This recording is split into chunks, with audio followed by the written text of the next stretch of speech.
हमारा भारत दुनिया में सबसे अधिक विविधताओं से भरा हुआ देश माना जाता है, क्योंकि भारत में अनेकों भाषाएं, संस्कृति, पहनावा और अलग अलग तरह के भोजन पाए जाते हैं।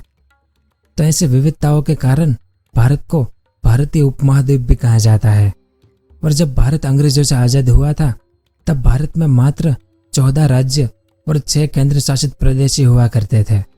लेकिन आज़ादी के बाद भारत के लोगों ने अपनी भाषा, अपनी संस्कृति और जाति संरचना के आधार पर नए राज्यों की मांग की, जिसके बाद 22 दिसंबर 1953 में फजल अली की अध्यक्षता में पहले राज्य पुनर्गठन आयोग का निर्माण हुआ। इस आयोग ने 30 सितंबर 1955 को अपनी रिपोर्ट सौंपी और इस आयोग की रिपोर्ट आने के बाद भारत में 14 राज्यों और 6 केंद्र शासित प्रदेशों का निर्माण हुआ। लेकिन समय के साथ साथ धीरे धीरे ये आंकड़ा बढ़ता गया और आज भारत में 28 राज्य और 8 केंद्र शासित प्रदेश बन गया है। क्योंकि भारत में समय समय पर भाषा और संस्कृति के आधार पर नए राज्यों का निर्माण होता रहा है। लेकिन आज समय बदला है। आज के समय में विकास, प्रगतिशील विचारों और सुरक्षा के आधार पर राज्यों का निर्माण हो रहा है। जैसे जम्मू कश्मीर राज्य को विभाजित करके जम्मू कश्मीर और लद्दाख नाम के 2 केंद्र शासित प्रदेश का निर्माण किया गया। तो वर्तमान समय में भी ऐसे ही एक और राज्य को विभाजित करने की मांग तेजी से बढ़ती जा रही है। पिछले कुछ समय से तमिलनाडु राज्य को विभाजित करके तमिलनाडु के पश्चिमी इलाके कोंगू नाडु को अलग राज्य बनाने की मांग की जा रही है। तो यहाँ पर सबसे बड़ा सवाल ये है कि एक अलग राज्य कोंगू नाडु को बनाने की मांग कौन सा संगठन कर रहा है और अचानक तमिलनाडु के विभाजन का विवाद कैसे सामने आ गया है। तो आज की इस वीडियो में हम इसी के बारे में विस्तार से जानेंगे कि तमिलनाडु को विभाजित करने के लिए कौन सा विवाद सामने आया है, इसके क्या क्या अलग अलग कारण है, तमिलनाडु के कोंगू नाडु क्षेत्र में कौन से इलाके आते हैं और क्या सही में तमिलनाडु विभाजित होने वाला है, और इसके अलावा और भी बहुत कुछ जानने को मिलेगा आपको इस वीडियो में। तो वीडियो के अंत तक हमारे साथ बने रहिए। तो जैसा कि हम जानते हैं कि भारत की आज़ादी के बाद भाषाई आधार पर राज्यों का पुनर्गठन करना पड़ा था।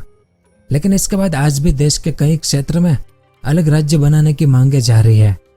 अब साल 2000 में उत्तराखंड, झारखंड और छत्तीसगढ़ के रूप में 3 नए राज्यों का निर्माण हुआ था, क्योंकि ये राज्य विकास की प्रक्रिया में पिछड़ने के साथ साथ अपनी अलग पहचान के आधार पर निर्मित हुए थे।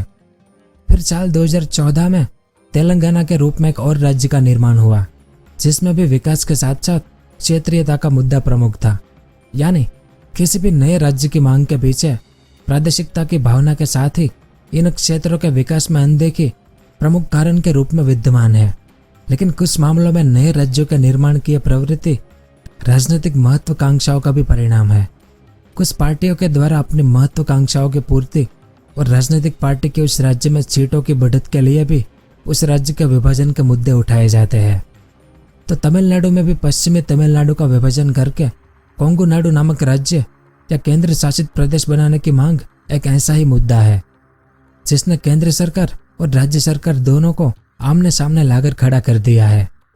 असल में तमिलनाडु के विभाजन का विवाद पिछले साल सामने आया था, जब 2021 में केंद्र सरकार ने नवनियुक्त केंद्रीय मंत्रियों की सूची में हर एक मंत्री को उसके स्थान और राज्य के नाम के साथ प्रोफाइल किया था। यानी जहां से वह मंत्री आते हैं और इस इलाके का क्या नाम है, तो इसके नाम के हिसाब से उस मंत्री को संदर्भित किया था। जैसे कि गुजरात के सुरेंद्रनगर से डॉक्टर मुंजेप्रा महेंद्र भाई, पश्चिम बंगाल के जलपाईगुड़ी से मंत्री जॉन बारला और इस बीच केंद्र सरकार ने लोकनाथन मुरुगन, जिन्हें मत्स्य पालन, पशुपालन एवं डेयरी राज्य मंत्री और सूचना एवं प्रसारण मंत्रालय के मंत्री के रूप में शपथ दिलाई गई थी। तब शपथ के दौरान उनके मूल स्थान का उल्लेख तमिलनाडु की बजाय कोंगू नाडु के तौर पर किया गया था, जिसके बाद से तमिलनाडु के विभाजन का विवाद सामने आ गया। क्योंकि इस विवाद के बाद तमिलनाडु में सत्तारूढ़ डीएमके कांग्रेस गठबंधन ने कहा कि बीजेपी का तमिलनाडु को तोड़ने का एजेंडा सफल नहीं होगा। इस घटना के बाद यह विवाद अभी तक चल रहा है। अब भाजपा ने इस विवाद से पल्ला झाड़ लिया है, लेकिन माना जा रहा है कि यह बीजेपी की नई रणनीति है, जिससे वो तमिलनाडु में अपनी राजनीतिक पार्टी का प्रभुत्व स्थापित करना चाहती है। तो सबसे पहले यह जानते हैं कि कोंगू नाडु किस इलाके में आता है। तो कोंगू नाडु तमिलनाडु में कोई पिन कोड वाला स्थान नहीं है और ना ही कोंगू नाडु नाम का कोई भी स्थान औपचारिक रूप से तमिलनाडु राज्य में आता है। कोंगुनाडु नाम यहाँ के लोगों द्वारा पश्चिमी तमिलनाडु के लिए आमतौर पर इस्तेमाल किया जाता है। इस मैप में आप देख सकते हैं, इस तरफ वाले भाग को ही कोंगुनाडु कहा जाता है। इसके अलावा इस कोंगुनाडु को कोंगु मंडलम और कोंगु बेल्ट जैसे नामों से भी जाना जाता है। फिर तमिल साहित्य में इसे प्राचीन तमिलनाडु के 5 क्षेत्रों में से एक के रूप में भी संदर्भित किया गया है। जैसे संगम साहित्य में एक अलग क्षेत्र के रूप में कोंगुनाडु का उल्लेख भी मिलता है। अब कोंगु शब्द का अर्थ अमृत या शहद होता है, तो इस लिहाज से कोंगुनाडु का मतलब एक ऐसी धरती है जो शहद या अमृत से भरपूर है। इसके अलावा इस इलाके में कोंगु वेलाला गोंडरगल जाति के लोगों की अधिकता के कारण भी इस क्षेत्र को कोंगुनाडु कहा जाता है। यानी कोंगुनाडु एक भौगोलिक क्षेत्र है जिसमें पश्चिमी तमिलनाडु के वर्तमान भाग, दक्षिण पूर्वी कर्नाटक और पूर्वी केरल का उल्लेख भी मिलता है। फिर कोंगुनाडु के क्षेत्र में नीलगिरी, कोयम्बटूर, तिरुपुर, इरोड, करूर, नमक्कल और सलेम जिले शामिल हैं। साथ ही इसमें डिंडगल जिले के ओडनचत्रम, वैद्यचंदर, पपिरेड्डीपट्टी क्षेत्र भी शामिल है। यानी कोंगुनाडु का एक क्षेत्र अनौपचारिक रूप से 7500 स्क्वायर मील में फैला हुआ है। इसके अलावा राजनीतिक रूप से देखा जाए तो कोंगुनाडु क्षेत्र में पश्चिमी तमिलनाडु के 9 जिले शामिल हैं, जिसमें 10 लोकसभा सीटें और 61 विधानसभा सीटें हैं। वहीं तमिलनाडु के अलावा केरल और कर्नाटक के कोंगुनाडु क्षेत्र में आने वाले जिलों को जोड़ दिया जाए तो इसमें यहाँ 90 सीटों के साथ इसे केंद्र शासित प्रदेश बनाया जा सकता है, ऐसा कई लोग मानते हैं, क्योंकि इसका वर्तमान में आकर पोंडुचेरी की तुलना में भी ज्यादा होगा। अब कोंगुनाडु का क्षेत्र तमिलनाडु राज्य का एक औद्योगिक और कपड़ा केंद्र है और तमिलनाडु राज्य सरकार के आंकड़ों के अनुसार यह कोंगुनाडु क्षेत्र राज्य की कुल आय में तकरीबन 40 से 45% आय का योगदान देता है। और भाजपा के लिए तमिलनाडु में पार्टी विकास के लिए यह क्षेत्र एक आदर्श रास्ता प्रदान करता है। वहीं तमिलनाडु का समूचा पश्चिमी हिस्सा जो कोंगु बेल्ट का हिस्सा है वो पारंपरिक तौर पर एआईएडीएमके का मजबूत गढ़ रहा है। एआईएडीएमके तमिलनाडु में बीजेपी की सहयोगी पार्टी है और इसी पार्टी की वजह से ही तमिलनाडु में बीजेपी अपना किला मजबूत कर रही है। और पिछले विधानसभा चुनावों में इस क्षेत्र में एआईएडीएमके के गठबंधन ने अभूतपूर्व प्रदर्शन किया था। इन जिलों में मौजूद 57 विधानसभा सीटों में से एआईएडीएमके गठबंधन को 40 सीटें हासिल हुई थी। दूसरी ओर बीजेपी तमिलनाडु राज्य में सबसे कमजोर राजनीतिक पार्टी बनी हुई है, लेकिन कोंगु बेल्ट के कुछ हिस्सों में मुख्य रूप से बीजेपी को हिंदू समुदायों, नादर और देवेंद्र कुला वेल्लाराव के बीच काफी समर्थन प्राप्त है। और तमिलनाडु में बीजेपी की उपस्थिति पूरी तरह से इसी क्षेत्र में केंद्रित है। बीजेपी के तमिलनाडु के कुल 4 विधायकों में से 2 विधायक इसी कोंगु बेल्ट से आते हैं। वहीं राजनीतिक रूप से बीजेपी को अगर तमिलनाडु में प्रमुख राजनीतिक ताकत बनना है तो बीजेपी को कोंगु बेल्ट के विभिन्न क्षेत्रों में अपने प्रभाव को मजबूत करना होगा। यानी हाल ही में अलग कोंगुनाडु प्रदेश की मांग बीजेपी की दूरगामी योजना का हिस्सा हो सकती है, ऐसा कई लोगों का मानना है।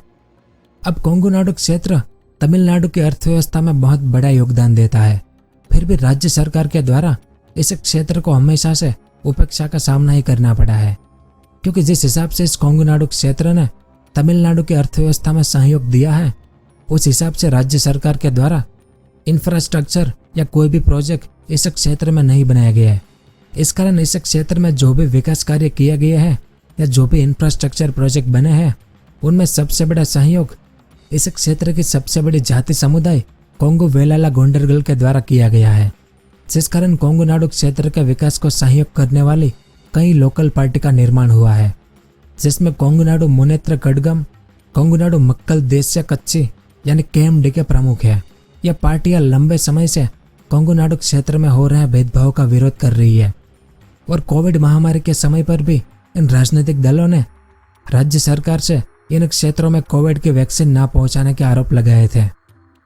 लेकिन जब 2021 में केंद्र सरकार ने राज्य मंत्री लोकनाथन मुरुगन का उनके इलाके के तौर पर तमिलनाडु के बजाय कोंगुनाडु का नाम लिया था, उसके बाद पिछले साल बीजेपी की कोयम्बटूर इकाई की कार्यकारी समिति के बैठक के दौरान राज्य के पश्चिमी जेलों से काटकर कोंगुनाडु राज्य बनाने के पक्ष में प्रस्ताव भी पारित किया गया है। तो इन दोनों मुद्दों ने बरसों से ठंडे बस्ते में पड़ा अलग कोंगुनाडु का मुद्दा सामने लाकर खड़ा कर दिया। इस घटना के बाद सोशल मीडिया पर कुछ बीजेपी हैंडल कोंगुनाडु के विचारों का समर्थन कर रहे हैं। साथ ही कोंगुनाडु क्षेत्र की सभी लोकल पार्टियां भी इस मुद्दे का समर्थन कर रही थी, लेकिन केंद्र सरकार ने एक अलग कोंगुनाडु के निर्माण के मुद्दे से साफ इनकार कर दिया था। पर कई राजनीतिक पार्टियां यह मानती है कि बीजेपी ने तमिलनाडु में अपने किले को मजबूत करने के लिए एक अलग कोंगुनाडु का विचार यहाँ के लोगों के मन में डाल दिया है, जिसके बाद से यहाँ के लोग बीजेपी का अधिक समर्थन करते देखे गए हैं। वहीं इस मुद्दे के बाद डीएमके पार्टी ने इस क्षेत्र के तौर पर सॉफ्ट कॉर्नर बनाया है, जिससे इस क्षेत्र में विकास के कार्यों की घोषणा की गई थी। तो अगर तमिलनाडु के विभाजन को भविष्य के तौर पर देखा जाए तो ये नामुमकिन लगता है, लेकिन बीजेपी के लिए यह मुद्दा बहुत लाभदायक साबित हो सकता है, जो उसे इन क्षेत्रों में अधिक सीटें जिताने में मदद करेगा। फिर भी लंबे समय के लिए तमिलनाडु का टूटना असंभव है, लेकिन आगे कोंगुनाडु का मुद्दा आने वाले लोकसभा और विधानसभा चुनाव में छाया रहेगा, ये तो साफ साफ दिख रहा है। तो यह सब कुछ था इस वीडियो में। उम्मीद है आपको कुछ जानने को मिला होगा, और अगर ये वीडियो पसंद आया हो तो इसे लाइक ज़रूर करें। पूरा वीडियो देखने के लिए आपका बहुत बहुत धन्यवाद। अगर आपको इस तरह के इन्फॉर्मेटिव वीडियो देखना पसंद है तो हमारे इस चैनल को सब्सक्राइब करें और हमारी नई वीडियो सबसे पहले देखने के लिए इस बेल आइकन को भी जरूर दबाएं।